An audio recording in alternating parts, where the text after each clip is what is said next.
माझं रडणं खोटं वाटता कामा नये, की समोरच्या महिलेच्या डोळ्यात अश्रू आले पाहिजेत माझ्या कामाने. मला घेतलंय त्यासाठी. तर मला असं वाटायचं की जे केलंय ते आपण जस्टिफाय केलं पाहिजे. थिएटरमध्ये महिलांच्या रिॲक्शन होत्या. आम्ही बघत होतो प्रीमियर, अरे बापरे अलका कुबल दारू, हे मी ऐकत होते, माझी खपली निघते, मी इमोशनल होते. खरं सांगते की आईचे कष्ट आहेत ना हे वेगळेच आहेत. म्हणजे आणि त्या आईने आमच्यावर संस्कार केले. मला आयुष्यात मिळालेली खरीखुरी मैत्रीण म्हणजे माझ्या सासूबाई. मी खरं सांगेन की त्यांनी मला एवढा सपोर्ट केलाय की एखादी सासू अशी असू शकते हेच नाही. मला खरंच सांगू, माहेरच्या साडीमुळे स्पर्धाच नव्हती. कारण त्यानंतर मी एका अशा वेगळ्याच लेवलला जाऊन बसले की अलका पाहिजे, अलकावर छळ झाला पाहिजे, अलका मेली पाहिजे. चित्रपटातले गुरु म्हणून म्हणते की अशोक सराफ आहेत, माझे सगळे डिरेक्टर्स आहेत की ज्याचा मला फायदा झाला. ॲक्टर कितीही मोठा असू दे, तो माणूस म्हणून खूप चांगला असला पाहिजे. 21व्या वर्षी जेव्हा असे अवॉर्ड्स मिळतात डोक्यात हवा जाते खरं तर. आणि मला थोडी गेली, पण जेव्हा त्याच्यानंतर 5-6 फिल्म्स पडल्या ना तेव्हा जमिनीवर आले की अपयश, यशाबरोबर अपयश पण असतं. तिने असे कन्वर्टीला लावलेले तिच्या नवऱ्याकडनं, अहो त्यातले अजून तुमच्याकडचे पैसे द्या, असे करत त्या दोघांनी मला इथून तिथून काढून 11 रुपये भेट दिले. माझी फार मोठी सर्जरी झाली 2007ला ॲक्सिडेंटमध्ये. माझे मणके काढले, रिप्लेस केले, प्लेट घातली. माझं वजन प्रचंड 110 किलो झालं होतं. मी अंथरुणावरनं उठू शकत नव्हते 6 महिने. माझ्या हातात ना प्रोड्युसरने सिनेमे काढून नेले, अलकाताई सायनिंग अमाऊंट परत द्या. म्हणजे मी तोही पिरियड पाहिला की रंगलेल्या चेहऱ्याचे मुख्य घ्यायला असतात तुमचा पिरियड चांगला असला की, तर तेही पाहिलं. मिरची मराठीच्या यूट्यूब चॅनलवर तुम्हा सगळ्यांचं खूप खूप स्वागत. गप्पांची मिसळचा नवीन सीझन सुरू झालेला आहे. माझं नाव आहे RJ ज्ञानेश्वरी आणि पुन्हा एकदा सगळ्यांना खूप खूप धन्यवाद, सगळ्यांचे खूप खूप आभार, कारण तुम्ही खूप छान रिस्पॉन्स या पॉडकास्टला देताय. आणि एक साधारण लिस्ट आली आहे माझ्याकडे अशा सगळ्या लोकांची ज्यांना मी इथे इन्व्हाइट करावं अशा तुम्हा सगळ्यांची इच्छा आहे. तर त्या सगळ्याचीही नोंद घेण्यात आलेली आहे. सो बी रेस्ट अश्युअर्ड. आत्ता माझ्यासोबत आज ज्या गेस्ट आहेत त्यांच्याबद्दल खरं तर त्यांच्याशी बोलायला खूप काय म्हणजे अगदी बालकलाकार असण्यापासून त्यांनी सुरुवात केली आहे ते आत्तापर्यंत एका नवीन चित्रपटाच्या निमित्ताने खरं तर आज आम्ही भेटतोय. पण हे नाव घराघरातलं आहे, हे नाव आपल्या सगळ्यांच्या कोर मेमरीमधलं आहे आणि अशा चित्रपटाशी रिलेटेड सुद्धा आहे जी सुद्धा आपल्यापैकी बऱ्याच जणांची कोर मेमरी आहे. अलकाताई, वेलकम टू मिरची studio. Thank you very much Dnyaneshwari. खूप बरं वाटलं, मला खूप बरं वाटलं इथे. आणि तुम्ही इन जनरलच खूप अशा प्रसन्न, मी जेव्हा तुम्हाला बघितले असता त्यामुळे तुम्हाला बघून पण मुळात खूप छान वाटतं. खूप गोष्टींबद्दल आज तुमच्याशी गप्पा मारायच्या आहेत, पण सगळ्यात आधी तर अर्थातच ज्या चित्रपटाच्या निमित्ताने आज आपली भेट होतीये, बरोबर, एक असा चित्रपट जो वेगळ्या विषयावरती आहे, जो सोप्या विषयावरती नाहीये, ज्याची ट्रीटमेंट, ज्याच्यातनं जो मेसेज द्यायचा आहे तोही फार महत्त्वाचा आहे. तर त्या चित्रपटाबद्दल आणि त्यातल्या तुमच्या भूमिकेबद्दल थोडक्यात ऐकायला आवडेल. एकतर मी सर्वात प्रथम निर्मात्यांचं अभिनंदन करेन की त्यांनी एक वेगळ्या विषयावरचा चित्रपट केला. कारण आत्ताच्या काळात जे काही कमर्शियल सगळं चालू आहे त्यात वेगळ्या विषयावरचं करणं म्हणजे धाडसच आहे. कारण प्रेक्षकांचा कसा प्रतिसाद मिळेल वगैरे काहीच कल्पना नसते आणि एकदम रिअल स्टोरी आहे. म्हणजे जी मंगला नावाची फिल्म आहे त्या मंगला कपूर आहेतच आत्ताही आणि त्या 70च्या वयाच्या आहेत आणि आत्ता, आणि फिल्मही 60-70च्या काळातली आहे. म्हणजे 72 साली त्यांच्यावर ॲसिड अटॅक झाला आणि त्यावेळी त्या 14-15 वर्षाच्या होत्या. म्हणजे त्यावेळी पहिला भारतातला ॲसिड अटॅक. म्हणजे त्यावेळी ज्यावेळी मुलीच्या चेहऱ्यावर त्यांनी ॲसिड टाकलं तेव्हा ते ॲसिडच आहे का उकळतं तेल घातलंय का कुठलं लिक्विड घातलंय हेच समजायला मार्ग नव्हता. आणि त्या जे सांगतात म्हणजे आम्हाला नवल वाटलं. तेवढ्या त्यावेळी आता आपण कॉस्मेटिक सर्जरी एवढी पुढे गेली आहे, त्या काळात तेही नव्हतं. हे स्किन काढून लावणं वगैरे सगळं होतं, पण त्या सांगत होत्या माझी स्किन एवढी ओघळली होती, हे होती. आता मी त्यांना जेव्हा म्युझिक लॉन्चला पाहिलं तेव्हाही त्यांना भेटून किंवा त्यांचं बोलणं ऐकून सगळ्यांचे डोळे पाणावले होते. पण ज्ञानेश्वरी, मला त्या बाईंचं एक कौतुक वाटतं मंगलाजींचं की त्या अजिबात रडत नव्हत्या, काही नव्हत्या, स्ट्रॉंग होत्या. म्हणजे त्या फायटर आहेत. आणि त्यांनी त्या काळातही ते आई वडील, ज्यांची मी आता आईची भूमिका करते आणि शशांक शेंडे वडिलांची भूमिका करतात, तर एवढं नवल वाटलं की त्या काळात त्या आई वडिलांचे विचार पण किती पुढारलेले होते. ॲब्सोल्युटली. मी ॲक्च्युअली तुम्हाला तेच विचारणार होते की एका ॲसिड अटॅक सर्वायव्हर आजची आई असणं हे सुद्धा काही सोपं काम नाही. नाही. आणि आपण म्हणतो समाज काय म्हणेल, आता तू जाऊ नको, तुझा चेहरा असा झालाय, तू आता फारशी म्हणजे आतल्या आत घरात बसून राहा, अशा विचाराचे लोक होतेच तेव्हा. फार कमी लोक होते की काहीतरी वेगळ्या वाटेवर चालणारे. तर असे हे आई वडील आहेत की त्या मुलीला पाठिंबा देतात, तिला स्वतःची ओळख मिळवण्यासाठी एवढा प्रयत्न करतात, सतत तिच्याबरोबर एवढे, ती जिथे जाईल तिथे हे दोघं आई वडील सावलीसारखे तिच्याबरोबर आहेत. तर असे आई वडील असणं म्हणजे आत्ताच्या काळात हे सोपं आहे सगळं. हे आपण आपल्या मुलांना करतो किंवा मी माझ्या मुलींना करते, पण ह्या आत्ताच्या काळात झालं जवळजवळ 50-60 वर्षानंतर. पण त्यावेळी हे विचार असणं म्हणजे मी जेव्हा इंडस्ट्रीत आले, आता मलाही इंडस्ट्रीत येऊन 50 वर्ष झाली, कारण चाइल्ड आर्टिस्ट म्हणून मी वयाच्या 8व्या वर्षी काम सुरू केलं. तर मग त्यामुळे माझ्यावेळी नातेवाईकाने आईला खूप सांगितलं की तिला नको घालू याच्यात, ती इंडस्ट्री चांगली नाही, असं नको, आपल्या घरातली नाही जात मुलं वगैरे. तर अशा पद्धतीने तेव्हाही विरोध होता. पण मला आत्ता वाटतं की किती ते लोक व्यवस्थित होते. म्हणजे माझ्या आईने मला बॅकिंग केलं किंवा वडिलांनी, म्हणून मी आत्तापर्यंत प्रवास केला. तर तसंच मला वाटतं की ही तर बिचारीला विद्रूप चेहरा केला होता या मुलीचा, पण त्या रडत बसल्या नाहीत. त्यांनी स्वतःची ओळख निर्माण केली, गायनात त्या विशारद झाल्या, सगळं केलं त्यांनी. आणि एक त्या बनारसच्या लता मंगेशकर म्हणून ओळखल्या जातात. तर खूप कौतुक वाटतं त्यांचं, खूप कौतुक. आणि असा रोल शिवालीला मिळणं हे तिच्यासाठी एक तर चॅलेंजिंग आहे, आणि तिनेही ते छान निभावलं. आणि आईवडिलांच्या भूमिका, म्हणजे मी आईची भूमिका करते, एक वेगळी समजूतदार आई, खूप छान. म्हणजे ती मुलीला म्हणते एका वेळी की ती एकसारखी चेहऱ्यावर ती ओढणी घेऊन असते की तू ओढणी मागे कर. आणि ट्रेलरमध्ये पण तू गा, असू दे, तुझा चेहरा दिसू दे, लोकांना सवय होऊ दे तुझ्या चेहऱ्याची. तुझं दिसणं महत्त्वाचं नाही आहे, तुझं असणं महत्त्वाचं आहे. आणि हे मला फार म्हणजे डायलॉग्स तर प्रथमेश शिवलकरने उत्तम लिहिलेत, आणि सौरभने स्क्रीन प्ले, म्हणजे ही भट्टी एखादी जमते तशी जमली आहे. फक्त प्रेक्षकांनी थिएटरकडे येऊन पाहायला पाहिजे. ॲब्सोल्युटली. इतकी सुंदर गोष्ट आहे आणि नात्यांची आणि भावनांची गोष्ट आहे. तुम्ही आता म्हणालात की तुम्ही चाइल्ड आर्टिस्ट म्हणून वयाच्या 8व्या वर्षी काम केलं. आय एम शुअर की म्हणजे मला तर एकतर खूप अप्रूप वाटतं की कसं केलं असेल. एका सेटवरती तुम्ही 8व्या वर्षी जाताय. सेटवर नव्हतं, मी स्टेजवर काम केलं. नटसम्राट नाटक दत्ता भट असताना, संध्याछाया नाटक माधव वटवे, विजया मेहता होत्या, आणि वेडा वृंदावन यशवंत आणि नयनतारा. हे मी वय 8 वर्ष ते 10 वर्ष यामध्ये, कारण तोपर्यंत माझी हाईट वाढली. पण त्या काळात मी जवळजवळ नटसम्राटचे 250 प्रयोग केले, संध्याछायाचे पण जवळजवळ 100च्या आसपास प्रयोग केले, आणि वेडावृंदांचेही 100च्या आसपास प्रयोग केले. करेक्ट. पण तेव्हा जेव्हा म्हणजे बाल कलाकार म्हणून तुम्ही जेव्हा सुरुवात केली होती, तेव्हा अर्थातच आपल्या आजूबाजूला जी मोठी माणसं असतात ती आपल्याला सांगतात आणि आपण तेच करतो की आपल्याला पाठ करायचा तर आपण पाठ करतो. पण त्या करण्यातली मजा की ऍक्च्युली आपण जे करतोय ते काय आहे, तो अच्छा अभिनय आहे, मग ह्याच्यात ही मजा आहे, ही तुम्हाला कधी उमगली? तुम्हाला आठवतंय? खूपच लेट. नाही, त्यावेळी नाहीच, खरंच सांगते, ती समजच नव्हती. म्हणजे मला आठवतंय की नटसम्राटच्या पहिल्या प्रयोगाला मी 3री ठमी होते, कारण उंची वाढली की ठमी बदलायची. तर मी पहिल्या प्रयोगाला हाऊसफुल नाटक चाललेलं, ते म्हणजे काय बघायलाच नको, प्रयोग लागला की फुल व्हायचं. तर हाऊसफुल शो सुरू होता शिवाजी मंदिरमध्ये, आणि माझी एंट्री झाली, आणि मी एवढ्या प्रेक्षकांना बघून घाबरले, कारण माझ्या 2-3 रिहर्सल्सच झाल्या होत्या. आदल्या 2 दिवस त्यांनी रिहर्सल्स घेतल्या होत्या. त्यामुळे मी एवढ्या प्रेक्षकांना बघून घाबरले आणि पटकन वाक्य चुकले. तर दत्ता भटाने पाठीमागून मला चिमटा काढला आणि सांगितलं, बोल बोलत राहा. तर हे अनुभव असतात ना, ते वेगळे असतात, आणि एवढे सिरियस नव्हते. पण त्या काळातही किंवा त्या वयातही मला ते नाटक एवढं आवडायचं की लहान मुलं खेळतात, आपली एंट्री एक्झिट झाली की जातात, तसं नव्हतं. मी विंगीत बसून किंवा समोर तो टेप रेकॉर्डर घेऊन बसतो, बॅकग्राऊंड म्युझिकवाला, त्याच्या इथे बसून ते नाटक पूर्ण बघत बसायचे. माझी एंट्री आली की परत मी धावत यायचे. म्हणजे एवढं नाटक ते मला, किंवा त्यांचे अभिनय आवडायचे.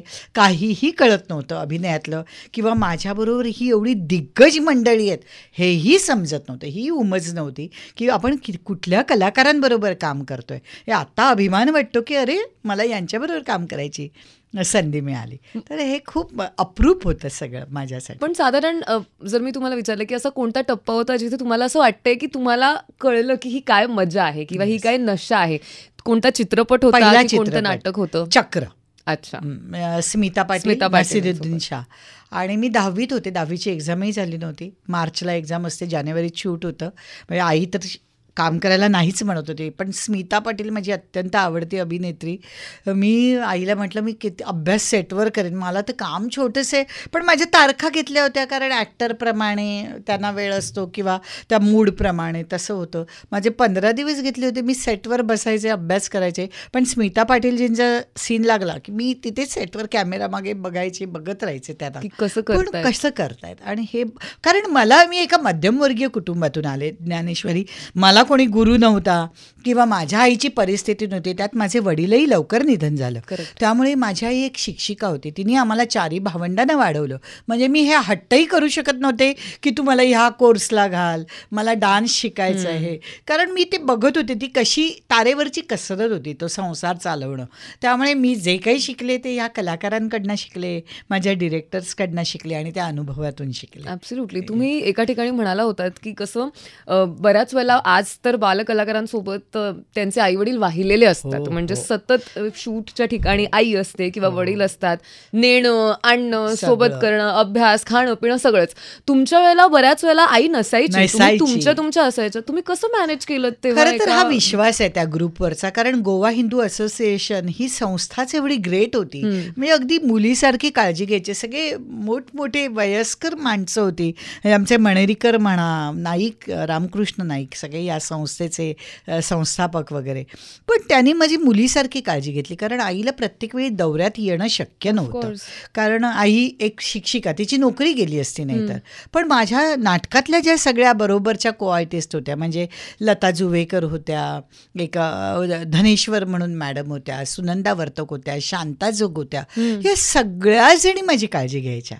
म्हणजे मला आनंद जोग त्यामुळे जवळचा वाटतो कारण तो शांता जोगांचा मुलगा आहे. असं म्हणजे एवढी कनेक्टिव्हिटी. अरे शांता मावशींचा मुलगा आहे. हे अनंत माझ्याहूनही मोठा आहे, पण मी त्याला अरे तुरेच म्हणते कारण ती एक जवळीक आहे ना, ती तेव्हापासूनची आहे. आणि एक जोडले गेलो आहोत. म्हणजे एवढं बरं वाटतं की आनंदबद्दल कोण काही म्हणतं तो म्हटलं आमच्याशी कधीच वागला नाही आनंद. कारण त्यांनी ते कदाचित त्याला ते दिवस माहिती असतील अलकाचे बालकलाकार म्हणून.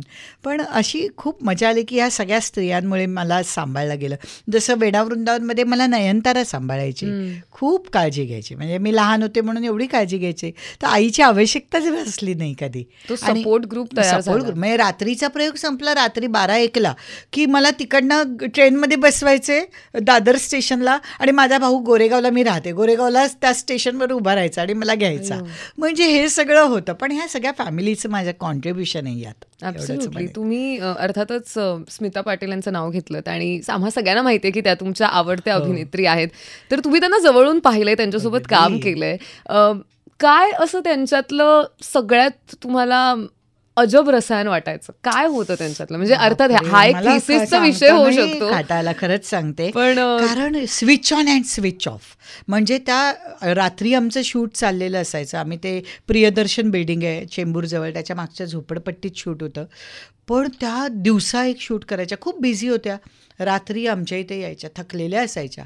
मग त्या मधल्या शॉटमध्ये तेवढी डुलकी काढायच्या. पण कॅमेरा ऑन म्हटला आलो किंवा रिहर्सल म्हटली की त्या ज्या काय वाटायचं, अरे बाई आत्ता एवढी थकलेली होती, चेहऱ्यावर काही तो लवलेश नाही. अभिनय म्हणजे काय, कामात एवढी ईज. म्हणजे मी रडारडीचे सिनेमे केले पण त्यातही मी प्रयत्न केला की अरे कामात ईज असावी. कारण माझं रडणं खोटं वाटतं कामा नये की समोरच्या महिलेच्या डोळ्यात अश्रू आले पाहिजेत माझ्या कामाने. मला घेतले त्यासाठी. तर मला असं वाटायचं की जे केले ते आपण जस्टिफाय केलं पाहिजे. तर असं स्मिता पाटील आणि त्यांचे डोळे, मी नेहमी म्हणते हरणीसारखे डोळे, बोलके डोळे स्मिता पाटील यांचे. आणि माणूस म्हणून त्या ग्रेटच होत्या. मी नेहमी त्यांचा किस्सा सांगते की मी आणि आई आम्ही शूटिंग संपलं की चेंबूरजवळ तिथेच एक बस स्टॉप होता. ती बस जायची दादर स्टेशनला, मग दादरहून आम्ही गोरेगाव, आमचं ठरलेलं. तर बस स्टॉपला उभे होतो पहाटे. त्यावेळी ही कधीची गोष्ट, आता मी 10वीत होते म्हणजे 15 वर्षाची. आता मी 60 जवळ आली. एवढी 45 वर्ष झाली. आणि त्यावेळी त्यांनी पाहिलं की अरे अलका आणि आई तिची एकटीच उभे आहेत बस स्टॉपवर. त्यांची गाडी पुढे गेली आणि परत त्यांनी रिव्हर्स घेतली आणि मला आणि आईला गाडीत बसवलं आणि दादर स्टेशनला सोडलं. आणि त्या म्हणाल्या उद्यापासून मीच सोडत जाणार, एवढ्या वयात आलेल्या मुलीला इथे उभं सकाळी पहाटे एकटं उभं राहायचं नाही. आणि आमचं शूट त्या नाना चौकला राहायच्या त्यावेळी, आणि ते शूट संपेपर्यंत नेहमी मी आणि आई त्यांच्या गाडीत बसायचो. तो आनंद होता की स्मिताताईंबरोबर प्रवास करतोय, भले एवढे का असेना, पण त्यांच्यातल्या माणुसकीचं दर्शन मला झालं. आणि असं वाटतं की ॲक्टर कितीही मोठा असू दे, तो माणूस म्हणून खूप चांगला असला पाहिजे. बरेच ॲक्टर्स असतात, पण स्मिताताईंचं हे उदाहरण म्हणजे माझ्या डोळ्यासमोर ती पहिली शिकवण म्हणेन की मला मिळालेली. ॲब्सोल्युटली. आणि ही खूप महत्त्वाची गोष्ट आता तुम्ही म्हणालात की तुम्ही कलाकार म्हणून कितीही मोठे असलात तरी तुम्ही माणूस म्हणून कसे आहात हे ॲट द एंड मॅटर करतं. तुम्ही सुद्धा तुमच्या आयुष्यात कुठेतरी हे सूत्र वापरलंय का? की अगदीच. मी आता माझ्याबरोबर जेव्हा नवीन को आर्टिस्ट येतात तर मी कधीच हे वागत नाही. तर मी ते अंतरच घालवून टाकते की मी खूप सिनियर आहे, मी एवढे सिनेमे केले आहेत. कारण त्यांच्यावर ऑलरेडी ते दडपण असतं, पण आपणच ते घालवायचं असतं. म्हणजे मला असं वाटतं की त्यामुळे कामावरही चांगला परिणाम होतो. की गिव्ह अँड टेक जे असतं, ॲक्शन रिॲक्शन, तर खूप मजा येते. म्हणजे एकतर आम्हाला सवयच येते की एकमेकांना क्लू द्यायची, की काम झालं की आपला शॉट झाला की व्हॅनिटीत जाऊन बसा, मेकअप रूममध्ये जाऊन बसा, हे जमतच नाही. आम्ही तिथेच थांबतो, समोरच्यालाही रिक्वेस्ट करतो जमले तर दे म्हणून क्लू. तर ह्याचा परिणाम होतो, नक्कीच होतो. कारण त्याचा टोन, त्याचा आवाज, यामुळे ज्या रिॲक्शन्स येतात. तर या मुली मला खूप म्हणजे माझी सगळ्यांशीच दोस्ती आत्ताच्या काळातल्या ज्या हिरोईन्स आहेत, सोनाली म्हणा, सई म्हणा, दोन्ही सोनाली, सिनियर काय ज्युनियर काय, प्राजक्ता माळी म्हणा, प्रिया बापट, या भेटल्या की एवढा आनंद होतो की सगळ्या एवढ्या जवळच्या वाटतात. की कारण ते रिलेशन्स आमची तशी राहिलेली आहेत आणि आम्ही ती दरीच मिटवून टाकलेली आहे. की काय, अरे अलकाताई बापरे एवढं केलंय, आणि आपण त्याच्यात राहू नये. मला असं वाटतं काळाप्रमाणे पुढे जायला हवं. मी एवढं केलंय, माझ्या काळात असं होतं, हे सगळं विसरून जावं. जे चाललंय ते स्वीकारावं. हे तुम्ही म्हणजे आता सांगताय तर खूप सोपं वाटतंय, पण आय एम शुअर की तुम्ही जितकी वर्ष काम केलेत आणि जो एक ट्रान्झिशन इंडस्ट्रीचाही बघितला असेल, माणसं वेगवेगळी आली गेली तेही बघितलं असेल, त्यानंतर हे म्हणणं हा खरं तर तुमचा मोठेपणा आहे. पण मला हे पुन्हा एकदा स्मिताताईंकडे यायचं आहे. अजून एक प्रश्न मला विचारायचा होता की त्यांच्यातला असा कोणता गुण आहे जो तुमच्यासोबत आजही आहे असं तुम्हाला वाटतं? मी पहिलंच सांगितलं की एकतर त्यांचं वेळेत येणं, म्हणजे त्या दिवसभर शूट करून म्हणजे ते पाहणं, कामात इन्व्हॉल्वमेंट, ही मला खरंच सांगते ही शिकवणच होती. 15व्या वर्षी मला पाहायला मिळालं की ही बाई किती इन्व्हॉल्व होती शॉर्टमध्ये. हे माझं म्हणणंही आता तेच आहे प्रत्येकीला, की एक वेळ नाटकाला तरी मी दुसऱ्या प्रयोगाला काहीतरी करेक्शन करू शकते, काय चुकलं असेल तर हे मी असं घेऊन बघू का. पण सिनेमा, सिरियल किंवा कुठलाही हा मीडिया आहे, प्रिंट मीडिया, तिथे चान्सच नाही तुम्हाला. एकदा छापलं गेलं की छापलं गेलं. नाही, रिहर्सल एक वेळ होतात, पण ते तुमचं पिढ्यानपिढ्या राहतं. म्हणजे तुम्ही वरती गेलात म्हणजे तुम्ही तुमच्या मरणानंतरही पुढच्या पिढ्या ते तुमचं काम बघत असतात. त्यामुळे तिथे कॉम्प्रोमाइज करू नका. कामात 100% इन्व्हॉल्वमेंट असू दे. मग कुठलीही कॅरेक्टर तुम्ही स्वीकारली असेल ती चांगली करण्याचा प्रयत्न करा. म्हणजे अरे अशी जाऊ दे, चलताय वगैरे नाही. मग लोकही म्हणतात चलताय आणि बाजूला करतात. करेक्ट. तर कामात खूप सिरियसनेस हवा हे मला वाटतं. तुम्ही स्मिताताईंसोबत नसीरुद्दीन शाह यांचंही नाव घेतलं. मला तर नसीरुद्दीनजींबद्दल सांगेनच मी ज्ञानेश्वरी. मी त्यानंतर डॉक्टर नावाची फिल्म करत होते. माहेरची साडी नव्हती झाली. माहेरच्या साडीच्या आधी मी 30 फिल्म्स केल्या होत्या आणि आम्ही लक्षा वगैरे, तर आम्ही फिल्म सिटीत शूट करत होतो आणि त्या सगळ्या रूम्स होत्या, मेकअप रूम्स, तिथे म्हणजे हॉस्पिटल उभं केलं होतं. आणि मला कळलं की नसीरजी शूट करतायत तिथे. एक हिंदीचं शूट चालू होतं 5-6 रूम्स सोडून, आणि मोठी रूम आहे ती, जिथे रेखाजींची एक मेकअप रूम ठरलेली होती, अमित सरांची, अशा मेकअप रूम तेव्हा फिल्म सिटीत ठरलेल्या. आता व्हॅनिटी आहे, त्यावेळी नव्हत्या. म्हणजे त्यांची हे लोक आले म्हणजे त्यांची ही मेकअप रूम. तर त्या मेकअप रूममध्ये एक मोठी मेकअप रूम होती, तिथे त्यांचं शूट चाललं होतं. आणि मला फार एक्साइटमेंट की अरे नसीरजी आलेत, मला भेटायला पाहिजे. चक्रमध्ये खरं तर त्यांचं माझं कामही एकत्र नव्हतं, पण त्यांना माहिती होतं, भेटलो होतो सेटवर.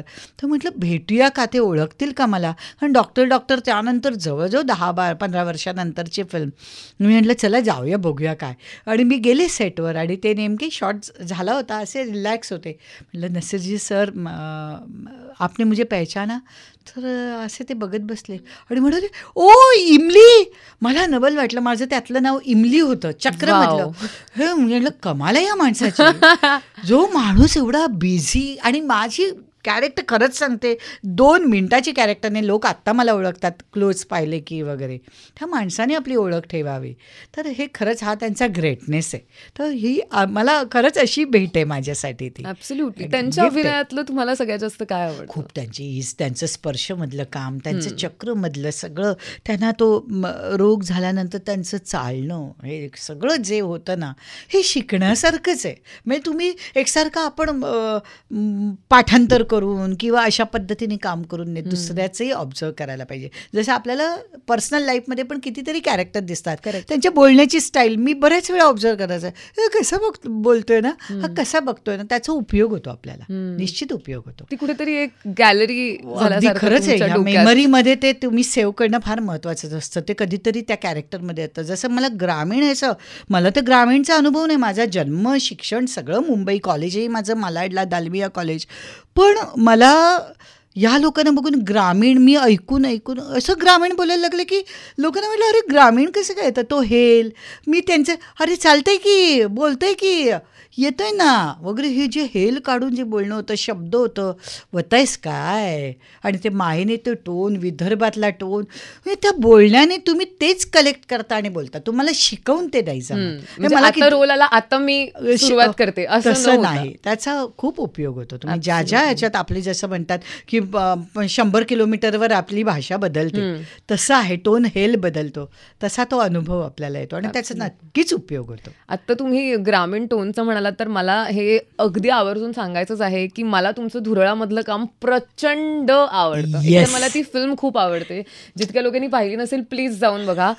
I feel very ahead of time, very well made, amazing cast, music, plot, dialogue सगळंच खूप अमेझिंग आहे त्या फिल्मचं. पण हे सगळं क्रेडिट खरंच मला वाटतं की समीर विद्वांस, क्षितिज पटवर्धन आणि आमचे प्रोड्युसर्स यांना जातं की यांच्यामुळे त्यांनी माझा विचार केला. कारण एक तर माझी इमेज ती, आणि अर्ध्या सिनेमापर्यंत माझी इमेज तशीच दाखवलेली, आणि नंतर ही बाई अशी कावेबाज, करेक्ट, किंवा तिच्या हातात दारूचा ग्लास, हे सगळ्यांना शॉकिंग होतं. थिएटरमध्ये महिलांचे रिॲक्शन होत्या. आम्ही बघत होतो प्रीमियर, अरे बापरे हलका कुबल दारू, हे मी ऐकत होते. ज्ञानेश्वरी, एवढी मजा आली ऐकायला.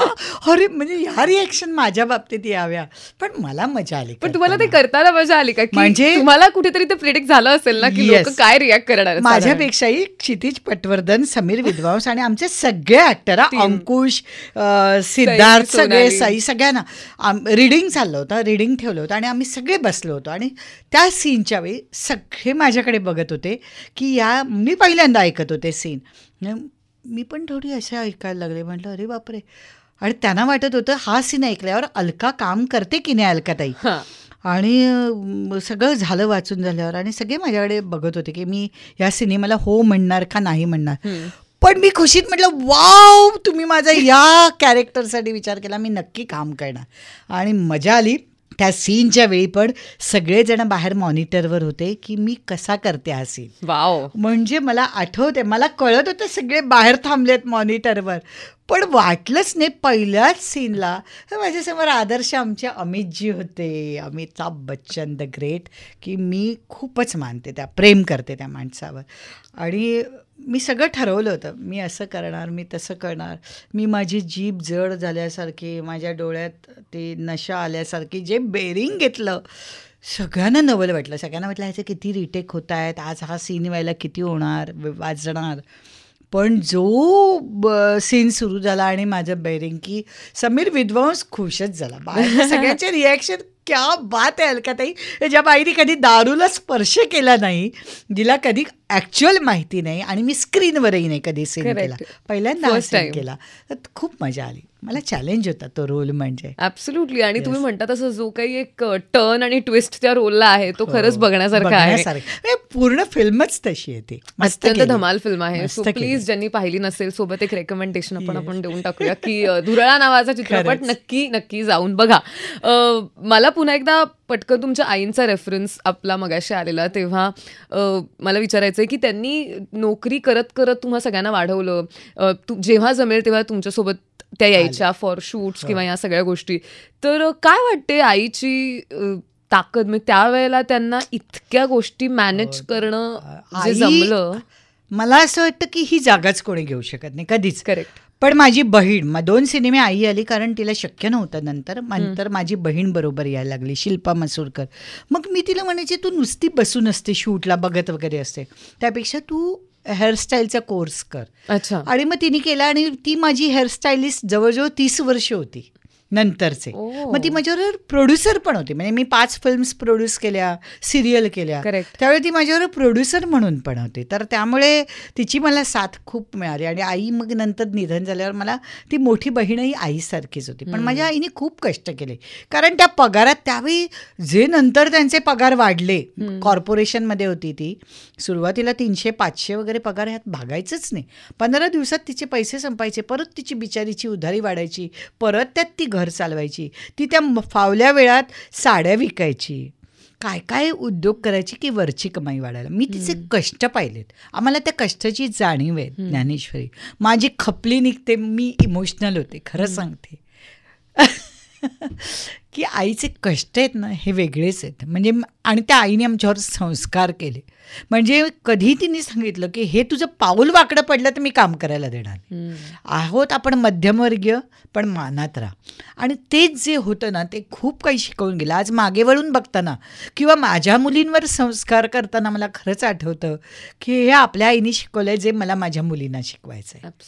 ॲब्सोल्युटली. आणि मला वाटतं त्यांनी जो विश्वास टाकला, कधी कधी कोणी आपल्यावर विश्वास ठेवल्यावरती आपल्याला जास्त जबाबदारीची जाणीव होते. की आता तर कोणी दरडावून सांगितलं तर आपल्यात कधी कधी बंडखोर वृत्ती येते, पण कोणी विश्वास ठेवला तर ते इतकं मनाला लागतं की आता मला या व्यक्तीला करेक्ट प्रूव्ह करण्यासाठी तर नीट वागायचंच आहे. आणि खूप आनंद होतो. म्हणजे जो आदर मिळालाय ना, आता अलकाताई म्हटलं की आदर आहे किंवा अलकाताई वेळेवर येणार म्हणून सगळे जे काही धावत येतात की अलकाताई आज सेटवर, ती वेळेत येते, ती मेकअप करून वेळेत हजर असते. म्हणजे मी ईशानी माझी मोठी मुलगी एवढूसं बाळ होती, मी 7व्या महिन्यापर्यंत काम केलं प्रेग्नन्सीत, कारण मी बिझीच होते. वर्षाला 15 फिल्म्स करायचे. आणि त्याच्यानंतर ती 3 महिन्याची झाल्यावर मी प्रोड्युसर्स थांबले होते, मग पुन्हा काम करायला सुरुवात केली.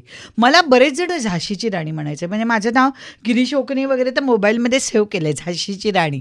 अजूनही म्हणतो ए झाशीची राणी बोल. म्हणजे असं आहे की ते कमावलेलं आहे. असं वाटतं की माझ्या मुली आहेत, माझी बाळं आहेत, मी पहाटे उठायची, त्यांचा मॉलिश करायची, त्यांना खाणं भरवायचे, ते बनवायचे. तर ते कष्ट मी पाहिलेत आणि माझ्या मुलींनीही पाहिलेत. की माझं बाळ माझ्याबरोबर आहे म्हणून मी शूटिंगला लेट, हे मी कधीच एक्सक्यूज दिलं नाही. मला घेतले ना कामासाठी, मला त्यांनी त्याचा मोबदला दिला आहे, मला वेळेवर हजर राहायचं आहे. मग मी ईशानीचं सगळं आवरायचे, सांभाळायला मुलगी असायची, माझी बहीण, माझा मेकअप मन, हे स्टाफ माझ्याबरोबर जवळजवळ सगळे 35-40 वर्ष माझ्याबरोबर सगळे आहेत. पण तरीही मी एक आई म्हणून कुठे कमी पडता नाही. आणि मला असं नेहमी वाटतं की आईचा हक्क आहे की तिने आधी आपल्या बाळाला स्तनपान केलं पाहिजे. तुम्ही वरचं कितीही खाणं द्या, काही द्या, पण आईच्या दुधाशिवाय पर्याय नाही. ते अमृत म्हटलं जातं, त्याशिवाय बाळ कधी हेल्दी होत नाही. तर मी त्या बाबतीत अन्याय होऊ नये म्हणून माझ्या दोन्ही मुलींना त्या शाळेत जाईपर्यंत 3 वर्षाच्या होईपर्यंत बरोबर शूटिंगला नेलं. म्हणजे एक मोठी झाली, ती शाळेत जायला लागली. माझी दुसरी मुलगी त्यावेळी मी कन्सिव्ह केलं होतं, त्यावेळी तिलाही तसंच वाढवलं. तर आज बरं वाटतं की आपल्या मुलींना आपण सगळं काही करू शकलो. आणि हे शूटिंगमुळे मी नोकरी करत असते ते शक्य नव्हतं. नोकरी ठिकाणी मी माझं बाळ नेऊ शकले नसते, पण माझ्या प्रोड्युसर्सने, माझ्या डिरेक्टर्सने, माझ्या को आर्टिस्टनी सगळ्यांनी त्या गोष्टीला सहकार्य केलं. पण मला तर इतकं नवल वाटतं हे ऐकताना की तेव्हा पण तुमच्याकडे म्हणजे ज्या प्रमाणात तुम्ही काम करत होतात तेव्हा अर्थातच आजही अनेक ॲक्ट्रेसेसकडे हा पर्याय असतो की त्या ब्रेक घेऊ शकतात. तेव्हा तुम्ही खूप इझिली ब्रेक घेऊ शकला असतात, तुम्ही का नाही? काय झालं, मी खूप जण थांबले. म्हणजे मला नवल वाटलं की मी म्हटलं त्यांना, मी जेव्हा इव्हन प्रेग्नंट होते तेव्हाही सांगितलं मी 2-3 महिन्यानंतर काम नाही करू शकणार, पोट दिसेल. तरी म्हणाले नाही, आम्ही शूटिंग 1-2 महिन्यात पटकन संपवतो. म्हणजे मला डिलिव्हरीला मी उद्या गेले तर त्याच्या आदल्या 2-4 दिवसात मी 9 ते 10 सिनेमांचं डबिंग करून डिलिव्हरीला गेले. माय गॉड. म्हणजे वाटलं माझे प्रोड्युसर रखडतील नंतर, कारण डिलिव्हरी झाल्यावर मी बाळाला ठेवून वगैरे जाऊ शकत नव्हते. तर मी त्या टेबलवर जाईपर्यंत आदल्या दिवशीपर्यंत डबिंग केले. आणि मग मी चला आता तारीख आपली आली आहे, जेव्हा काय सिग्नल मिळेल तेव्हा जायचं, या दृष्टीने मी ती डबिंग केली. म्हणजे एवढे डेडिकेशन होतं तेव्हा की नाही. आणि माझ्या प्रोड्युसरला त्रास होता कामा नये. हे माझं पहिल्यापासून होतं की निर्मात्याला त्रास द्यायचा नाही, तो आहे म्हणून आम्ही आहोत. म्हणजे खरंच आहे. जसं प्रेक्षक आहेत म्हणून आपण आहोत. Correct. प्रेक्षकांनीच तुम्हाला नाही विचारलं तर तुमची व्हॅल्यू झिरो आहे. म्हणजे मी त्रास देणाऱ्यांना पण सांगते कधी कधी की प्रेक्षकांशी बोलताना पण तुम्ही नम्रतेने बोला. भले कंटाळलेला असाल, एखादं स्माईल द्यायला, हात मिळवायला काही तुम्हाला त्रास नसतो.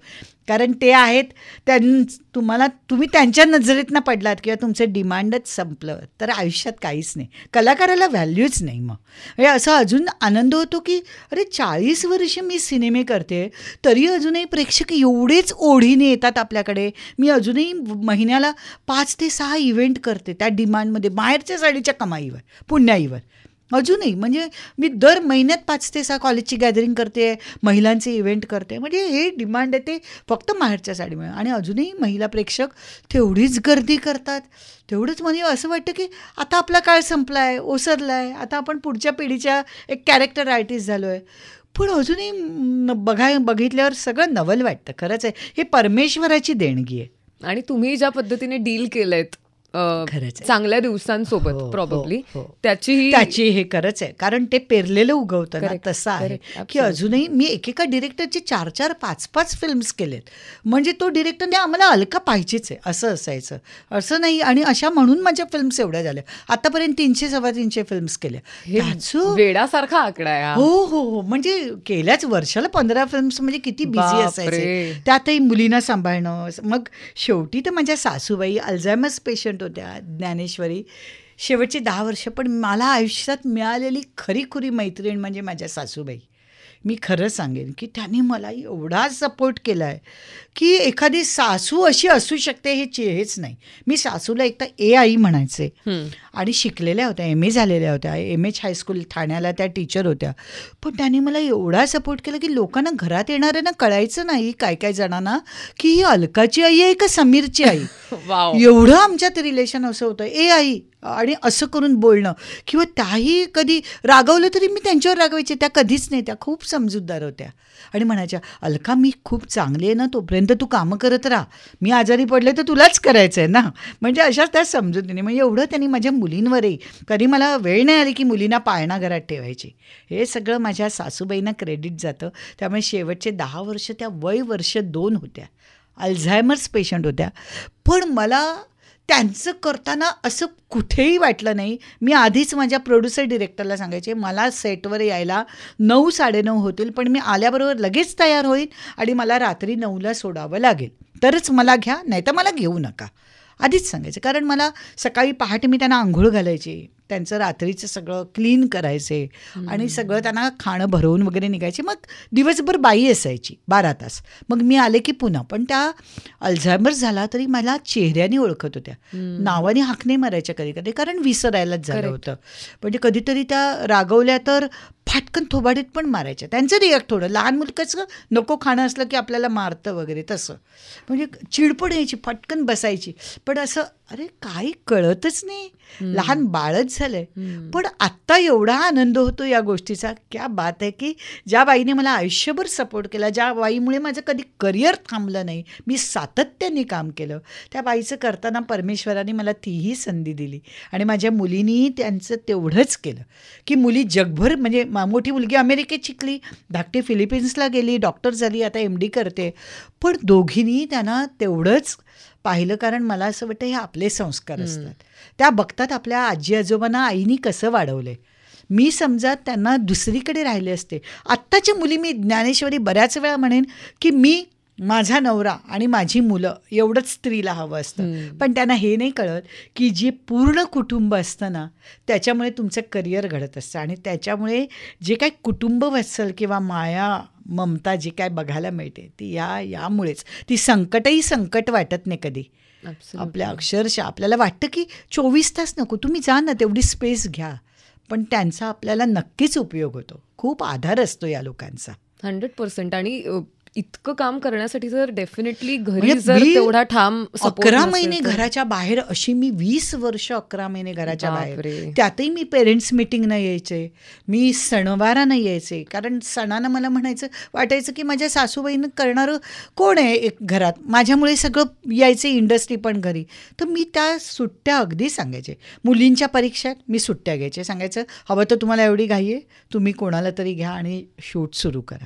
तर हे सगळं सांभाळण्याचा आता आनंद होतो. पण ऍब्सोल्युटली, आणि ती एक लेगसी पण आहे. हो, म्हणजे अगदी. आज तुमचे जे त्यावेळेचेही दिग्दर्शक किंवा तुमच्यासोबत काम केलेली माणसं तुम्ही कॅरेक्टरमध्ये किती अमेझिंग काम केलं ह्याच्यामुळे तर लक्षात ठेवतीलच, पण तुम्ही ऑफ द कॅमेरा त्यांच्याशी कसं अगदी वागलाय म्हणजे मला आता मला आठवते, आम्ही एका चला हवा युद्धाच्या शोला होतो आणि निवेदितानी पण सांगितलं, म्हणजे सगळ्या को-आर्टिस्टनाही कौतुक वाटायचं, अरे अलका एवढं करून येते. आमच्याकडे आशालता राहायला यायच्या, आशालता माझ्या आईसारखीच, आईच म्हणायचं, सुहासिनी देशपांडे, सगळे. मी बऱ्याच जणांना, माझं घर बऱ्यापैकी गोरेगावला मोठं आहे, मी काय सांगायचे, पुण्याहून येणाऱ्यांना कधी कधी काय होतं, सिरियलचे लोक आहेत ते हॉटेल देऊ शकत नाहीत मराठी सिरियलचे, तर मी त्यांना सांगायचे तुम्ही काय रात्री पुरता येताना माझ्या घरी राहा, झोपण्यापुरता रात्री जेवायला असणार, सकाळी जा माझ्या घरून वगैरे. असे कितीतरी ॲक्टर माझ्याकडे राहायला यायचे, मला खूप आवडायचं ते करायला. आणि त्यांना काम मिळतं. काय होतं, बऱ्याच वयस्कर लोकांना डिमांड नसतं, त्यांना कोणी हॉटेल्स देते, मग मी माझ्याकडे बरेच जण राहायला यायचे, तर मला आनंद व्हायचा त्या गोष्टीचा. ह्या आशाला तर खरं तर माहीमला राहायच्या, पण रोज माहीमहून मडला शूटला जायचं.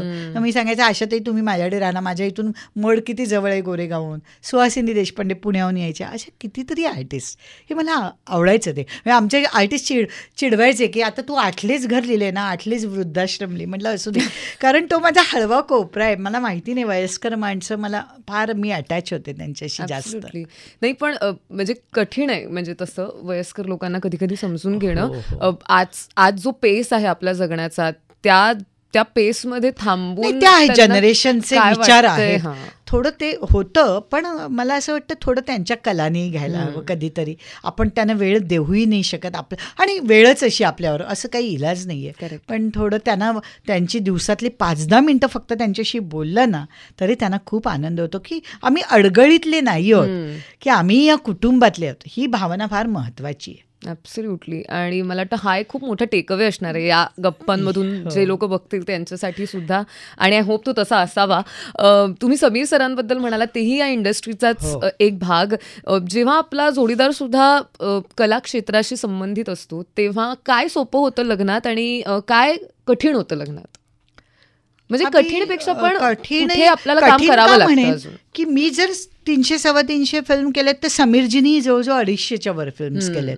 आणि फार मोठमोठ्या, चंद्रकांत कुलकर्णी, महेश कोठारे, सचिनजी, पुरू बेडे, कुमार सोनी, सगळ्यांच्या फिल्म्स लागोपाठ समीरजीनीच केलेत. किंवा आता सावरकर पण, बाबूजींची फिल्म, कितीतरी फिल्म्स समीरजीनी केलेत. तर तेही तेवढेच बिझी, त्यामुळे तेही तेवढे वेळ देऊ नाही शकायचे. पण मी नसले आणि ते असले की त्यांनी वडिलांची भूमिका तेवढीच उत्तमरित्या पार पाडली, की त्यांनी मुलींनाही तेवढंच पाहिलं की हे मुलींचं करताना वगैरे कधी कंटाळा केला नाही. आणि मला असं वाटतं की या वेळांचा आपला भरोसा नसतो, म्हणजे शेड्यूल आपलं फिक्स नसतं. तर हे समजून घेणे हे या इंडस्ट्रीतला जोडीदार होता म्हणून शक्य होतं. त्यामुळे मला असं वाटतं की दोघांची करिअर खूप उत्तम झाली. कारण माझ्या आईचा आधी विरोध होता, इंडस्ट्रीतला नवरा नको, कारण अळवावरचं पाणी आहे. बरोबर आहे, कारण ते नाही चांगलं झालं तर तुझे फायनान्शियली तू कशी सर्व्हाइव्ह करशील. पण जेव्हा पाहिलं की त्याचे करिअर चांगलं चाललंय, समीरच्या घरातली माणसं चांगली आहेत, हे पाहिल्यावर आईने खूप सपोर्ट केला. ॲब्सोल्युटली. तुम्ही ज्या काळात सुरुवात केलीत आणि जेव्हा खूप चित्रपट तुमच्याकडे येत होते, तो सगळा एक गोल्डन पिरियड खऱ्या अर्थाने म्हणता येईल. कारण आता खरा तर तो ज्ञानेश्वरी माहेरच्या साडीनंतर झाला. कारण आम्ही कॉमेडीची लाट, मी लक्षा अशोक बरोबर जवळजवळ एवढ्या फिल्म्स केल्या, त्यात आम्ही झाडामागे पळणं, 10-12 सिनेमाला त्यांच्या हिरोईन्स, एवढंच काम होतं. आणि नंतर ते कॉमेडी सिनेमे काय झालं, हळूहळू स्क्रिप्टमध्ये दमत नसायचा, काय करणार करून करून. आणि मग 65 स्क्रिप्ट यायला लागल्या, विनोदाची लेवल पण अशी व्हायला लागली की सिनेमे पडायला लागले. तेही कुठल्याही लाटेत अतिरेक झाला की त्याचं होतंच तसं. आणि एकदम माहेरची साडी चालला, आणि त्यानंतर 15 वर्षी ही लाट, याचाही अतिरेक झाला आणि तेही पडलं. शेवटी होणारच ते कुठल्याही याचं. जसं आमच्या आधी तमाशा प्रधान लाट होती, पण आता वेगवेगळ्या धाटणीचे सिनेमे यायला लागलेत आणि प्रेक्षकही त्याला मिळतात. त्यामुळे मला असं वाटतं की त्या सगळ्याचा परिणाम खूपच चांगला. आता आनंद होतो की प्रेक्षक वेगळे सिनेमे बघायला येतात, दखल घेतात. 100%. पण तेव्हा सुद्धा म्हणजे कॉम्पिटिशन किंवा स्पर्धा ही एकतर प्रत्येकच क्षेत्रात असते, पण या क्षेत्रात खास करून ती जास्त असते असं म्हणू शकतो, बिकॉज संधी कधी कधी लिमिटेड असतात, माणसं इतकी असतात. आत्ता कॉम्पिटिशन हा शब्द वापरणं आणि त्याच्याबद्दल बोलणं हे सुद्धा एक फॅड आहे. पण तेव्हा तुम्ही सगळ्याजणी को एक्झिस्ट करत होतात एका पद्धतीने. आय एम नॉट सेइंग की स्पर्धा असेलही, पण ती स्पर्धा सुद्धा कुठेतरी एका हेल्दी लेवलला होती आणि तुम्ही सगळ्यांना खूप सिक्युअर वाटायचा तुमच्या कामांमध्ये की माझा हा जॉनर आहे तर मी ह्याच्यात छान करते, तिचं तो आहे तर ती त्याच्यात करते अँड वी ऑल कॅन को exist together in the industry. हे तंत्र त्यावेळेचं कसं होतं? खरंच होतं. म्हणजे मी, निवेदिता, सुप्रिया, अश्विनी भावे, सविता प्रभुणे, प्रिया बेर्डे, किशोरी शहाणे, वर्षा उसगावकर, अर्चना जोगळेकर, जवळजवळ 10-12 जणी आम्ही एकाच वेळेला आलोय. जवळजवळ कोणी 6 महिने लेट, कोणी 1 वर्ष लेट, असंच. निशिगंधा, अशा बऱ्याच जणी. हो. तर असं कधी झालंच नाही. पण मला खरंच सांगू, माहेरच्या साडीमुळे स्पर्धाच नव्हती. कारण त्यानंतर मी एका अशा वेगळ्याच लेवलला जाऊन बसले की अलका पाहिजे, अलकावर छळ झाला पाहिजे, अलका मेली पाहिजे, ही सगळी गणितं ठरलेली होती. त्यामुळे मी त्यावेळी जवळजवळ 200 चित्रपट त्या 10-12 वर्षात केले. पण मैत्री म्हणशील तर आम्ही एका स्टुडिओत कितींदा शूट करत. बाळाचे बाप ब्रह्मचारीला मी किशोरी निवेदिता होतो, किंवा आम्ही असंही 3 हिरोईन्स, किंवा लपवा छपवीला मी निवेदिता, अर्चना पाटकर होतो. अशा कितीतरी फिल्म्स, मी प्रिया, मी किशोरी, असं आम्ही खूप असायचो. पण कधीच आमच्यात जेलस नाही, हेवे दावे नाहीत, कधीच नाही. कॉम्पिटिशन असायची ती कुठली, अलका लवकर वेळेत तयार होते, आपणही व्हायला पाहिजे. ही चांगली हेल्दी कॉम्पिटिशन होती. आणि पडद्यामागची मैत्री असते ना, ती खूप होती. म्हणजे आम्ही तिथे गेलो तरी कोणाच्या घरचं फंक्शन असेल, म्हणजे माझ्या घरी वास्तुशांत आहे किंवा माझ्या घरी बारसं आहे माझ्या मुलींचं, सगळ्याजणी यायच्या, रीमा ताईपासून म्हणजे निवेदित, सगळी इंडस्ट्री असायची. किंवा माझ्या लग्नात म्हणा, दादा कोंडकेंपासून सगळे खूप, रंजूताईबरोबर तर मी कधी काम नाही केलं, त्या व्हीलचेअरवरून आल्या, काही रिलेशन नाही, फक्त फोनवर ना बोलणं. म्हणजे मी जोडले गेले होते. कधीच त्या आता आमच्या आधीच्या जनरेशनच्या, पण त्या माझ्या प्रेमाखातर व्हीलचेअरवरनं लग्नात आल्या. ही माझ्यासाठी केवढी मोठी पर्वणी होती. म्हणजे अशी माणसं जोडली गेली. अशोक मामाबद्दल बोलेन की मला खरंच गुरु नाही, पण मी 3री फिल्म केली तुझ्या वाचून करमेना. अशोकजींची 100-125 फिल्म्स झाल्या होत्या तेव्हा. पण मला खरंच डायलॉग्स कसे म्हणायचे, काय म्हणायचं, नुसतं पाठांतर करायचं, बोलायचं, भले अभिनयातलं इन्व्हॉल्वमेंट सगळं कळलं होतं, पण डायलॉग डिलिव्हरी कशी कितींदा चुकायचे. ह्या शब्दावर वजन पाहिजे, त्या शब्दावर. मग अशोकजी सीन वाचून घ्यायचे, अलका वाचून, चल आपण वाचून घेऊया. वाचून घेताना अलका यातला कंटेंट लक्षात घे, या शब्दावर जोर द्यायचा, बघ मग वाक्याला कसं महत्त्व आहे. ती जी मला सवय त्या चित्रपटापासून लागली, त्याचा मला आयुष्यभर फायदा झाला. हे मी चित्रपटातले गुरु म्हणून म्हणते की अशोक सराफे आहेत, माझे सगळे डिरेक्टर्स आहेत की ज्याचा मला फायदा झाला. आणि अशोकजींनी म्हणजे मला त्या सिनेमाचं बेस्ट ॲक्ट्रेसचं महाराष्ट्र शासनाचं अवॉर्ड मिळालं, स्त्रीधन या चित्रपटाचं मिळालं. तर खूप आनंद झाला आहे. वयाच्या 21व्या वर्षी जेव्हा असे अवॉर्ड्स मिळतात, डोक्यात हवा जाते खरं तर. आणि मला थोडी गेली, खरं सांगते, मला वाटायला लागलं मी कोणीतरी ग्रेट झाले. कारण पहिला सिनेमा 25 आठवडे चालला, लेक चालली सासरला, त्यानंतर अवॉर्ड मिळाले, वाटायला लागलं मी कोणीतरी फार हे झाले. पण जेव्हा त्याच्यानंतर 5-6 फिल्म्स पडल्या ना, तेव्हा जमिनीवर आले की अपयश, यशाबरोबर अपयश पण असतं. मग तिथेच ते पचवायला शिकले. मग माहेरच्या साडीचं यश कधीच डोक्यात गेलं नाही, कारण त्याच्या आधीच मी ती स्टेज पाहिली होती. मग रिक्षावाली चित्रपट केला, एकदम फाईट्स, रिक्षा चालवणं सगळं केलं. ती फिल्म चांगली चालली. शुभ बोलणाऱ्या लक्षाबरोबर अशा खूप फिल्म्स केल्या, विजय चव्हाणांबरोबर, प्रशांत दामलेबरोबर. तर खूप मजा यायची काम करायला. आणि जी काय मैत्री असायची ना, रमेश भाटकरांबद्दल लोकांचं कितीतरी वाईट ग्रह आहे बऱ्याच वेळा असं वाटतं, पण आमचे ते खूप छान मित्र होते. आणि कधीच नाही, एकदम प्रोफेशनल माणूस. किती वाजता रात्री झोपू दे, सकाळी 7ला विथ मेकअप रेडी, जो त्यांना कॉल टाईम दिला आहे, त्यातही ते सकाळी एक्सरसाइज करणार, शूटला येणार आणि खूप छान. म्हणजे माझे समीरचे ते अत्यंत, त्यामुळे मृदुलाजी आमच्या खूप जवळच्या आहेत, मृदुला भाटकर. तर अशी ही माणसं खूपच जवळची होती. जसं तुम्ही आता म्हणालात की तेव्हा किती आठवडे, मला आता इतकं अम्युझिंग वाटतं हे की आता किती करोड आणि किती लाख त्याच्यावरती एखाद्या फिल्मची पॉप्युलॅरिटी ठरते. तेव्हा आठवड्यांवरचं गणित असायचं की ही फिल्म किती जास्त आठवडे सस्टेन झाली थिएटरमध्ये. तुम्ही गावागावांमध्ये सुद्धा फिल्म्स नेलेल्या आहेत, जत्रांमध्ये. रादर तुम्ही इव्हेंट्सच्या माध्यमातून सुद्धा फक्त मुंबई, पुणे, नाशिक नाही तर बाकीच्याही महाराष्ट्रातल्या भागांमध्ये फिरलायत, अजूनही फिरत असाल. तिथला ऑडियन्स कसा रिसीव्ह करतो चित्रपट, किंवा तेव्हा कसे करत होते आणि आता तुम्हाला काही त्याच्यात फरक? ज्ञानेश्वरी, खरं तर हे कारण म्हणजे मी निर्माती झाले तेव्हा. मी पहिली फिल्म केली 2004 साली आणि ते पण आमच्या एका डिस्ट्रीब्युटरमुळे. त्यांनी मला सांगितलं, अलकाताई तुमच्या फिल्म्स एवढ्या चालतात, लागल्या की गर्दी, आम्ही एवढे कमवतो, तुम्ही प्रोड्युसर व्हा ना, तुम्ही कमवा आता याच्यावर वगैरे. तरी मी नाही करत होते. शेवटी त्यांनी डोक्यावर बसल्यासारखे म्हटलं चला बघूया करून. म्हटलं खर्च किती आहे? तेव्हा त्या 2004 साली जवळजवळ 50 लाखाच्या आसपास फिल्म बनत होत्या मराठी. आणि आम्ही पण फार ग्रँजर वगैरे व्यवस्थित केलं होतं सगळं शूट, तरी बसत होत्या तेवढ्यात. तर मी आणि माझी बहीण, माझ्याबरोबर हेअरस्टाईल करायची, तीच माझ्याबरोबर निर्माती होती. आम्ही दोघींनी मिळून अर्धे पैसे घातले, केले आणि शूट झालं, सगळं झालं. रिलीजची तारीख ठरली. कारण त्यावेळी म्हणजे माहेरची साडी पण सांगते ज्ञानेश्वरी, पहिल्या आठवड्यात 3च थिएटरला लागली, इचलकरंजी, कोल्हापूर आणि सांगली. अच्छा. त्यांना आधी रिस्पॉन्स बघायचे आणि मग थिएटर वाढवत जायचे, कारण त्यावेळी प्रिंट असायच्या. आता कसं डिजिटली आपण 500 थिएटर, 100 थिएटर्स होतं. तर विजय कोणकेनेही 3 थिएटरमध्ये लावली होती आणि मग वाढत जाईल तसं मग 5 थिएटर, 7 थिएटर, नंतर ती 200-400 थिएटर झाली आणि एवढ्या प्रिंट वाढल्या. आणि पुण्याला तर ती 2.25 वर्ष होती एका थिएटरमध्ये. म्हणजे रेकॉर्ड आहे संत तुकाराम नंतर म्हणजे रेकॉर्ड आहे. 2.25 वर्ष या काळात फिल्म चालणं. पण त्यामुळे अजूनही लोकांच्या मनातून गेले नाही. तसं सुवासिनीची सत्वपरीक्षा फिल्म करताना मी म्हटलं आता त्यांनी मला उद्या आम्ही सगळे प्रीमियरला निघणार. मी विजय चव्हाण, अशोक शिंदे सगळे माझ्याबरोबर होते. सगळ्यांना घेऊन आम्ही निघालो आणि त्यांनी मला गाडीत कळवलं आम्ही प्रीमियरला पोहोचणार 3-4 तासात सगळे तयार होऊन, की अलकाताई मी काय तुमच्या फिल्मचं डिस्ट्रीब्युशन वगैरे करत नाही, तुमचं तुम्हाला बघायचं.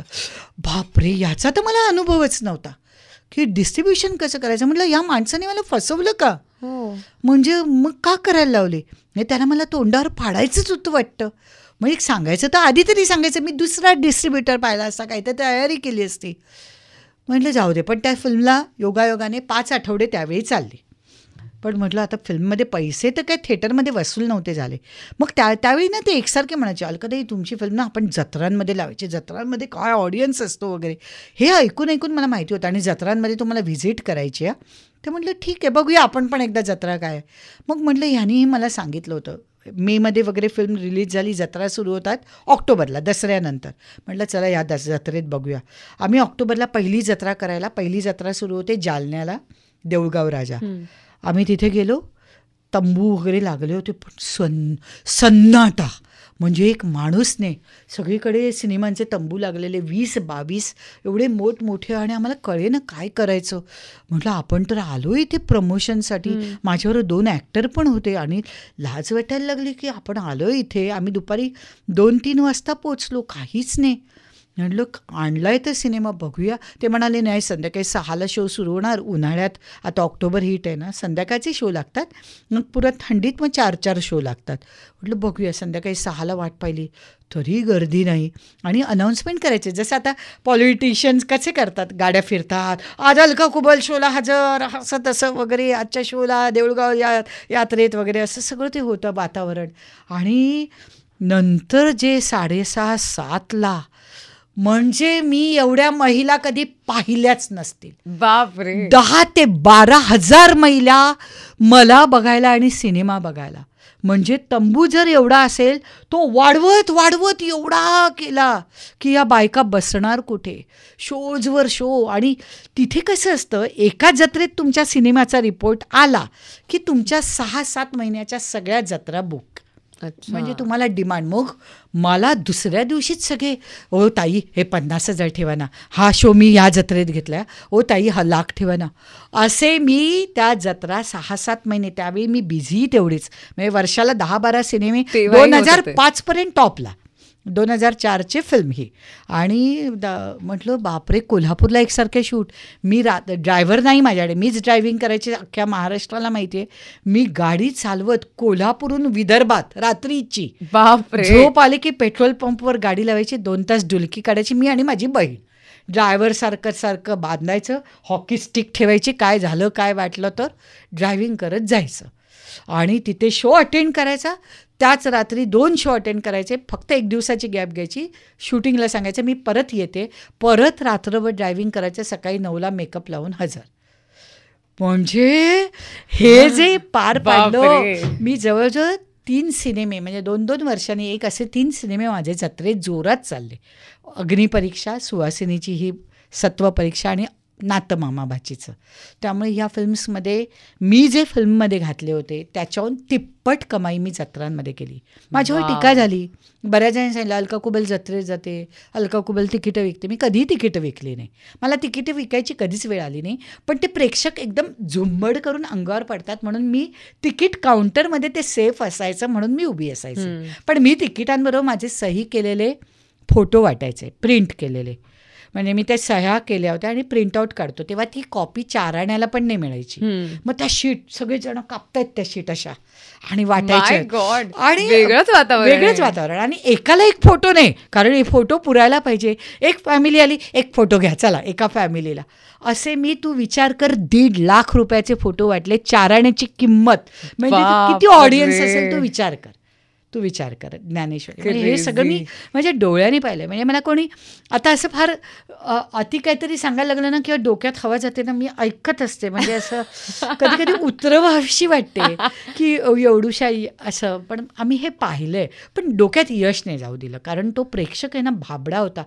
काय जण ना, म्हणजे मी पैठणला सांगेन, मी किस्सा सांगते. एक शेतकरी जोडपं होतं आणि मी टेंटमध्ये समजा 3, 6, 9 असे शो अटेंड करायचे मला. तर एका शोला मी अर्धा तास उभी राहायचे फोटो वाटायला. मग मी आज जाऊन माझ्यासाठी एक छोटी असं ते तंबूसारखं केलेलं असायचं जिथे फॅन सोय माझी सगळी वगैरे. तर आज जाऊन बसले होते. तर मग आमचे टेंट ओनर आले आणि म्हणाले ताई तुम्हाला भेटायला ना एक जोडपं आलं आहे. तर मी म्हटलं काय काम आहे. तर म्हणे त्यांना ना माहेरच्या साडीतल्या लक्ष्मीला भेटायचं म्हणून आले आहेत ते. म्हणजे त्यांना माझं नाव अलका कुबल हे पण माहीत नव्हतं आणि फक्त माहेरच्या साडीतली आज लक्ष्मी इथे आली आहे. तर मी म्हटलं मग त्यांना आत आणा. नाही म्हणे अगदीच असे गरीब आहेत, तुम्ही त्यापेक्षा 2 मिनटं बाहेर या. शो सुरू झाला होता त्यामुळे बाहेर गर्दी नव्हती. मी गेले.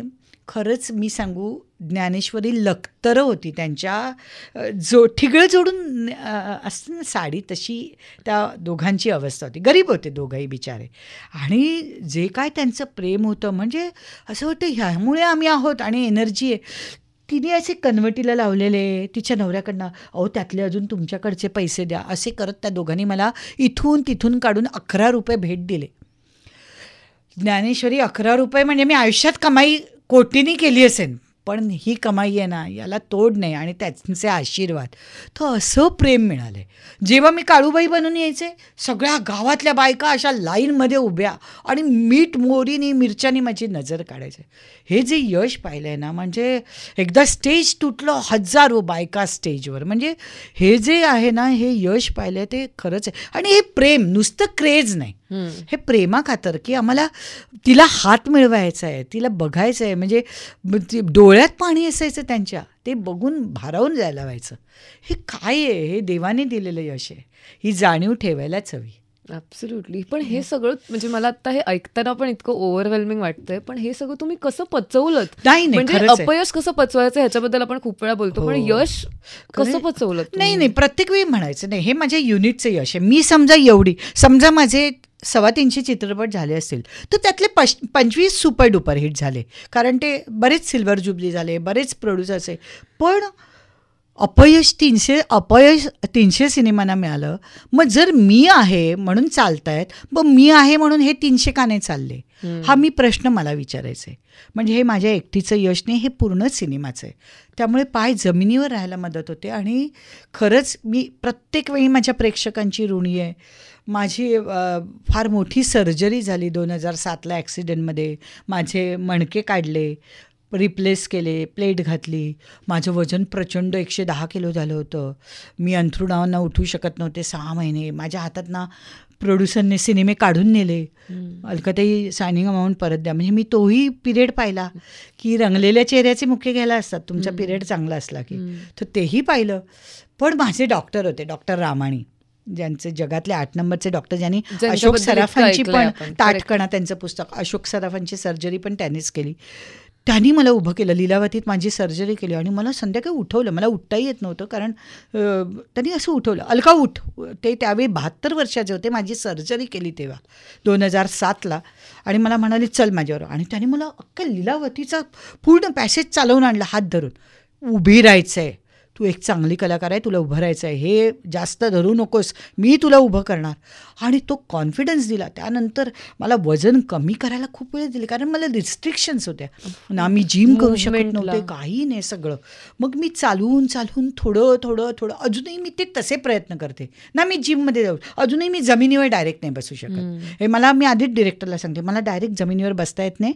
मग मला 1 फुटाचं तुम्ही स्टूल द्या, शेतातला सीन असेल तर दगड द्या बसायला, अशी मला सगळं ते करावं लागतं. तर मला घ्या, कारण कधी असेल, कधी चुकून बसावं लागलं तर मला शॉट संपल्यावर दोघांनी उठवावं लागतं, डायरेक्ट असं उठता येत नाही.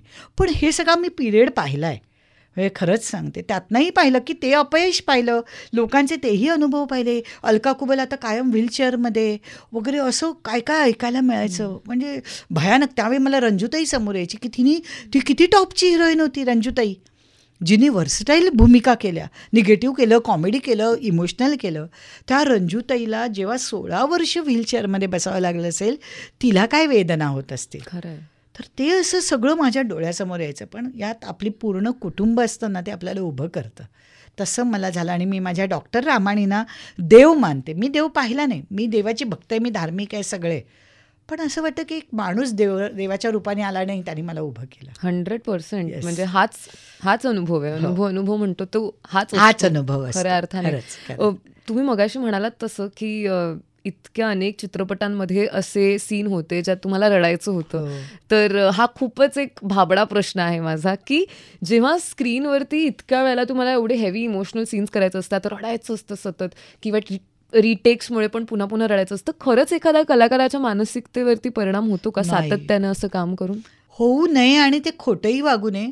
एक तर मला असं वाटतं मी खूप स्विच ऑन स्विच ऑफ आहे, म्हणजे समोरच्यालाही समजतं ते. मी इथे हा हू करत असते आणि शॉट सुरू झाला की मी नवलच वाटतं लोकांना की सुरू होतं. आणि आर्टिस्टने तसंच असावं, कारण ते आयुष्यच वेगळं ठेवावं आणि हे तुमचं तुम्हाला करायला हवं. जसं तुम्ही आपल्या घराच्या उंबरठ्याच्या आत आलात की तुम्ही पूर्ण, मी गृहिणी असते, आई असते, बायको असते, सून होते, सगळं होतं.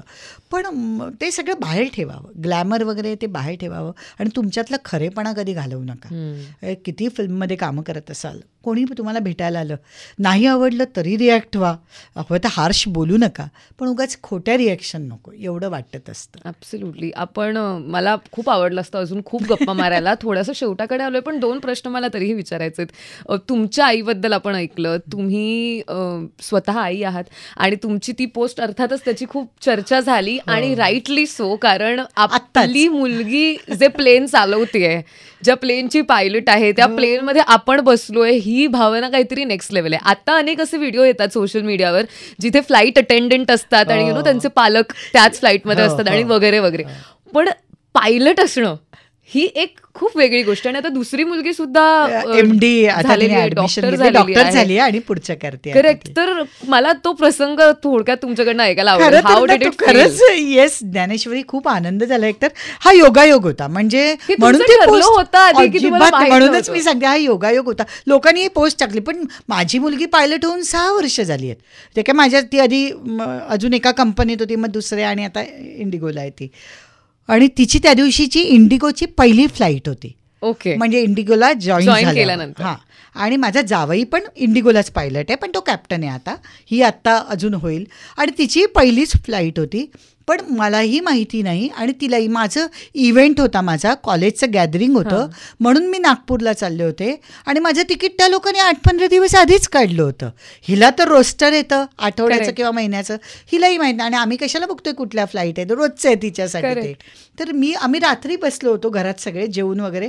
तर समीर म्हणतो कितीची फ्लाईट आहे उद्या, मला सोडायला यायचं आहे. तर म्हटलं सकाळी 6:30ची आहे रे इंडिगोची नागपूर. म्हटलं 10चा इव्हेंट आहे वगैरे. तर ईशानी म्हणाली माझी उद्या नागपूर आहे. म्हटलं तुझी कधी आहे? सकाळी या. म्हटलं सकाळी इंडिगोची किती वाजता? पहिल्याच फ्लाईटने मी जाते. तर म्हणाले माझीही पहिली फ्लाईट आहे.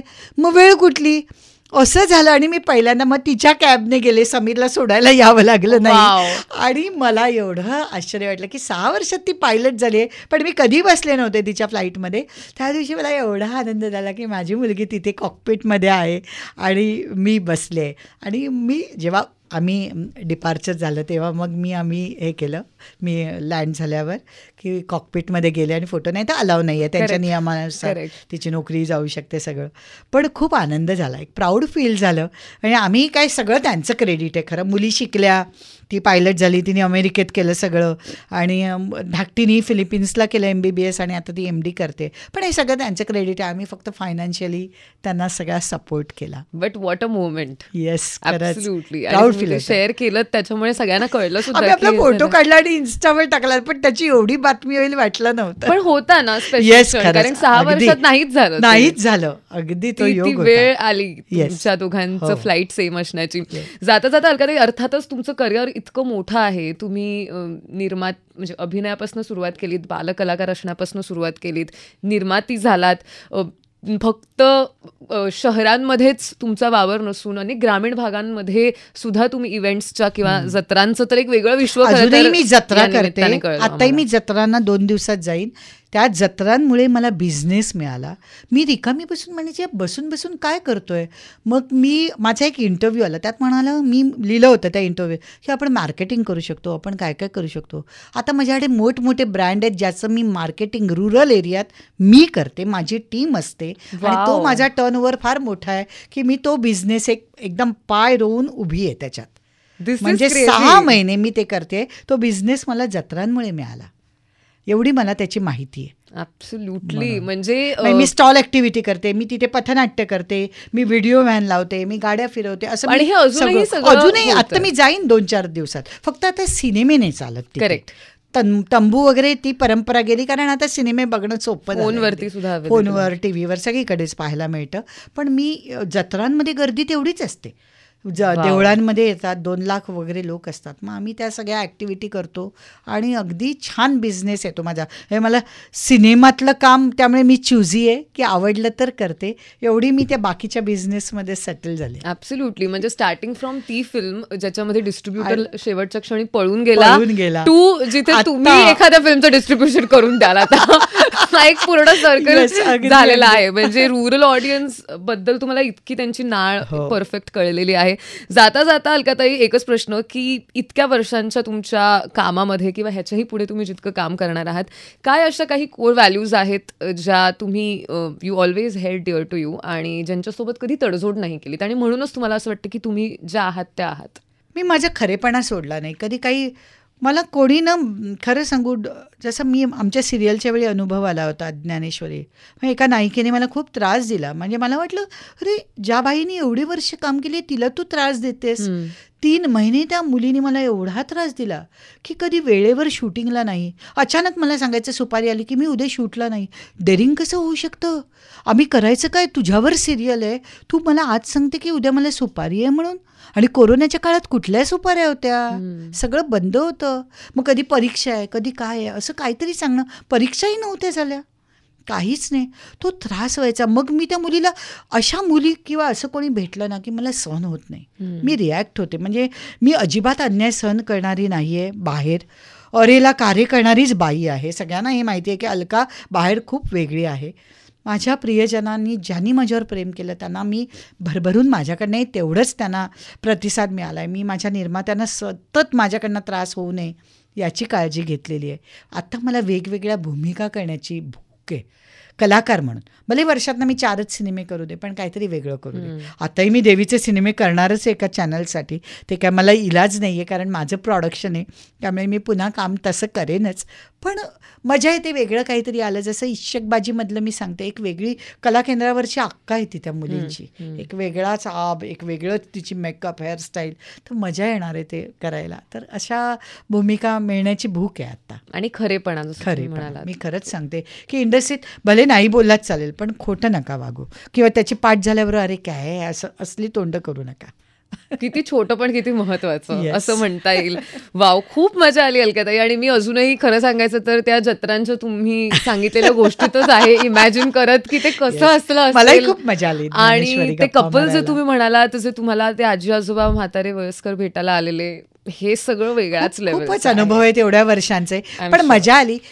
तरी मी आता सांगेन ज्यासाठी खरं तर मी मुळात आले, Yes, मंगला मंगला फिल्मसाठी, नावाची film. की वेगळी फिल्म आहे. आपल्या मुलींनी कसं पायावर उभं राहायचं हे पालकांनी पण पाहायला पाहिजे. मुलांकडे आपलं लक्ष हवं. आत्ता आपण रोज घटना पेपरमध्ये वाचत असतो की हा झाला 9 वर्षाच्या मुलीवर, 4 वर्षाच्या मुलीवर बलात्कार. तर पालकांनी आधी शिक्षणाने आपल्या मुलांना प्रगल्भ करायला पाहिजे आणि विचारांनी पण, की मुलगा मुलगी भेदभाव करू नये. मला असं खूप वाटतं. पहिला घरातला पाया मजबूत हवा. हे मुलांना मुली म्हणजे दुय्यम वाटणार नाहीत. हे मुलीला काही किंमत नाही ही विचारसरणी आता अगदीच बदलायला हवी. ही विचारसरणी फार कमी ठिकाणी अजूनही आपण म्हणतो की काळ बदललाय, नाही, अजूनही त्या घटना घडतायत. का घडतायत? तुम्हाला आहे ना अशा जागा आहेत ना, तिथे जा ना तुमच्या हौशी भागवायला. या मुलींवर का रेप करताय तुम्ही? अशासाठी कायदेही कडक यायला पाहिजे आणि पालकांनी आपल्या मुलांना खरंच सुज्ञ करायला पाहिजे. तुलाही बहीण आहे, Absolutely. तुझ्याही घरात आई आहे. या गोष्टींचं मला असं वाटतं की त्यांनी भान ठेवायला हवं. 100%. आणि असा महत्वाचा सिनेमा बघणं त्यामुळे हे ही ॲसिड गरजेचं अटॅकची आहे. भारतातली पहिली ॲसिड अटॅकची केस, मला असं वाटतं फिल्म खूप छान झाली आहे, वेगळी आहे, वेगळ्या विषयावरची आहे. अपर्णा होशिंग यांनी आणि आमचे बाकीचे निर्माते खूप धाडस केलं ही फिल्म करून. तर मला असं वाटतं प्रेक्षकांनी निश्चितच प्रतिसाद द्यावा. 17 जानेवारीला पूर्ण महाराष्ट्रात रिलीज होते. येस, एवढंच मी अपेक्षा करेन. नक्कीच प्रेक्षक बघतील. त्यांचं तुमच्यावर प्रेम आहेच, सगळ्याच कॅरेक्टर्सवरती प्रेम आहे, म्हणजे सगळ्या शिवाली ऍक्टर्स पण हास्य जत्रामध्ये माहिती आहे. शशांक सरांवरती आहे. अप्रतिम अर्थातच. कलाकार आहेत, खूप इझी आहे 100%. त्यांच्या कामातही. 100%. आणि वेगळी गोष्ट बघताना सुद्धा तितकंच काय म्हणतात तसं अंतर्मुख व्हायला होईल असं मला डेफिनेटली वाटतं. थँक्यू सो मच अलकाताई. Thank तुम्हाला you. तुमच्या जत्रांच्या सीझनसाठी खूप शुभेच्छा. Thank you very much. तुमच्यात एनर्जी सतत अशीच Yes, राहो. त्यामुळेच एनर्जी आहे ती. करेक्ट. इतका प्रवास, इतकी गाडी चालवणं, इतकं काय काय एकत्र करणं तुम्ही मॅनेज करत राहू शका फॉर एव्हर. तुमची तब्येतही अशीच छान राहू देत. Thank you. ह्याच शुभेच्छा आणि थँक्यू सो मच आज इथे आल्याबद्दल. I hope you had a good time. Yes, मजा आली. थँक्यू. येस. थँक्यू.